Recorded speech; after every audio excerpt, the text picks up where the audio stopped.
Pemirsa, untuk mengetahui informasi selengkapnya kita akan bergabung dengan rekan Nata Arman yang berada di lokasi kebakaran gudang dadap Kabupaten Tangerang, Banten. Selamat sore Nata, seperti apakah proses pemadaman di sana, apakah masih berlangsung? Baik, selamat sore Diandra dan juga pemirsa. Terkait dengan pemadaman sampai dengan saat ini masih berlangsung, dan dapat Anda saksikan juga bahwa di belakang saya juga masih ada sedikit kebaran api dan juga masih ada asap pekat membumbung ke udara. Dan dapat kami sampaikan juga bahwa tadi baru saja sekitar 5 menit yang lalu para petugas ini melakukan pengisian kembali air, karena memang untuk air sendiri di sini cukup sulit, sehingga dibantu juga dari beberapa pihak swasta, dari pihak air minum yang membantu untuk menyuplai air guna memadamkan api yang sampai dengan saat ini masih berkobar. Dan dapat kami sampaikan juga bahwa Diandra dan pemirsa bahwa pertama kali ada ledakan itu sebanyak 6 kali di lokasi titik yang ada di sebelah sisi kiri. Kemudian ketika sekitar pukul setengah 12 siang tadi dikonfirmasi ketika sudah mulai ada ledakan, para karyawan yang sedang melakukan kegiatan ini langsung berhamburan keluar untuk menyelamatkan diri, sehingga berdasarkan tadi kami wawancara dengan pihak pemadam kebakaran tidak ada korban jiwa dalam peristiwa ini. Dan seperti kita ketahui bersama bahwa untuk gudang yang terbakar pertama kali ini merupakan isinya adalah seperti mainan, kemudian sepeda, ada juga kompor dan juga bahan kimia, sehingga inilah yang menyebabkan banyaknya material-material yang mudah terbakar dan juga menyebabkan meluasnya dari kebakaran. Dan saya pun akan mengajak Anda beserta juru kamera Iryansyah Wahyudi untuk mengeksplor ke titik api yang ada di sebelah sisi kanan saya. Ini juga merupakan lokasi penyimpanan, masih sama satu deretan yang terkena dampak dari ledakan tadi yang menyebabkan ada mulainya api berkobar. Sampai saat ini juga pihak pemadam kebakaran masih terus berjibaku guna untuk memadamkan api.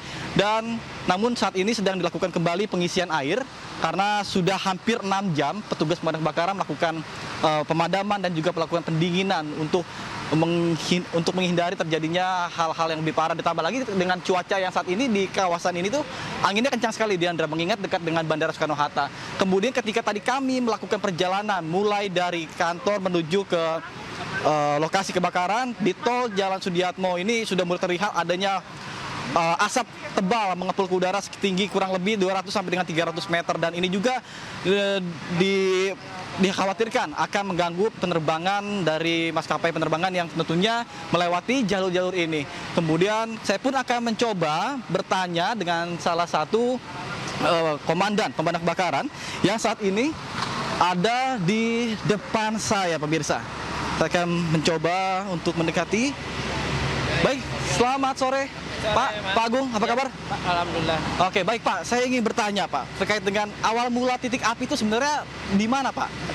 Menurut warga sekitar yang melihat awal terjadinya percikan-percikan api ini ada di gudang sebelakang Mas ya, di belakang sini.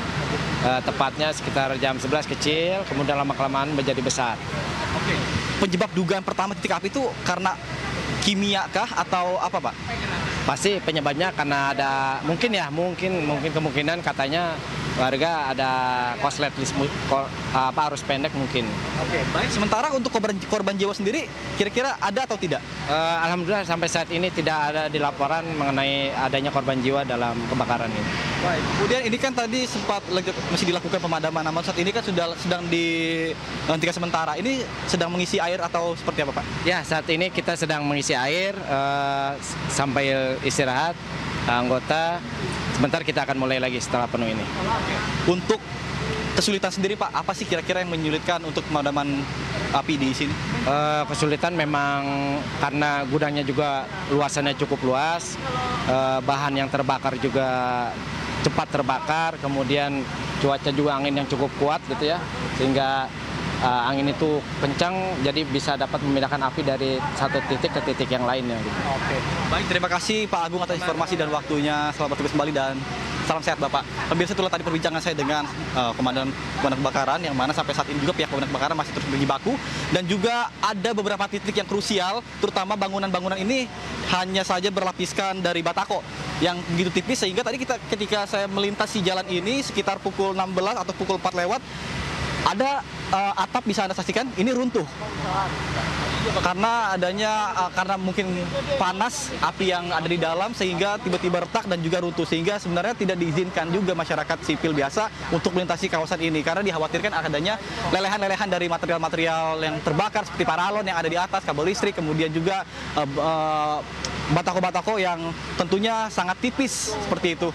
Kemudian bisa Anda saksikan juga bahwa di sebelah kanan juga ini ada mobil air dari bantuan pihak swasta karena untuk suplai air sendiri di sini memang agak kesulitan, ditambah lagi dengan akses jalan yang cukup sulit dan juga jalan yang cukup rusak sehingga menyulitkan untuk mobilitas dari kendaraan-kendaraan pemadam kebakaran. Untuk total dari pemadam kebakaran yang dikerahkan untuk kendaraan sendiri ini total 14 dan juga 60 anggota pemadam kebakaran dikerahkan untuk memadamkan api yang ada di sini. Sementara saya kembalikan pada Anda di studio. Diandra.